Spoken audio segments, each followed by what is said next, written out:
আমরা রেজাল্ট বের করবো, তারা যে রায়টা দেবে তারপরে আমরা দাঁড়িয়ে আছি। এবার বলা হলো যে কেপি কনস্টেবল এক্সামটা কবে হবে স্যার, তো তার পরিপ্রেক্ষিতে তারা জানালো যে 1 সেপ্টেম্বর তারা একটা ডেট মোটামুটি ঠিক করেছিল, কিন্তু এই ওবিসির কারণেই পরীক্ষাটা পিছিয়ে গেল। এবার সেটা কবে হবে সেটা তো নির্ভর করছে সুপ্রিম কোর্টের উপরে। তারপরে আমরা জানালাম আপকামিং এক্সাইজ, এসআই, এএসআই এই সম্পর্কে, তো তারা বললেন যে এই বিষয়ে তাদের কাছে এখনও কোনো উপর থেকে চিঠি আসেনি।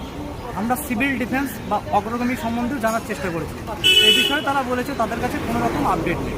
আপকামিং কেপিএসআই সম্বন্ধে একটু ছোটোখাটো কিছু বলেছেন, এবার সেটা নির্ভর করছে ওবিসির উপরে। ওবিসি যদি মিটে যায় তাহলে খুব তাড়াতাড়ি সমস্ত ভ্যাকান্সি বেরোবে। তারপরে আমরা বললাম যে স্যার চারিদিকে ইউটিউবে যে সমস্ত জিনিস আমরা শুনছি এগুলো সম্বন্ধে, তখন স্যার আমাদের জানালেন যে চারিদিকে তোমরা যেটা শুনছো সেটাও আমরাই শুনছি।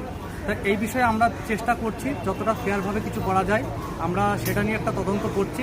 তোমরা যেটা বলতে এসছো সেটা আমরা সবই জানি, অনেক ছেলেরা আমাদেরকে ইমেল করেছে এই বিষয়ে স্যার জানালেন।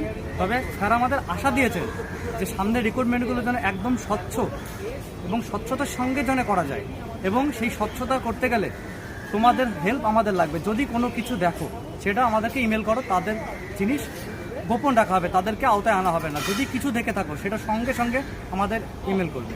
এই বলে আমার সংক্ষিপ্ত বিবরণ আজকে শেষ করলাম। এটাই আমাদের দাবি ছিল, হয়তো আমরা সাকসেস হতে পেরেছি। আর যারা ভাই ইউটিউবে এইসব করছো এগুলো বন্ধ করো, নাহলে তোমরা প্রবলেমে পড়ো।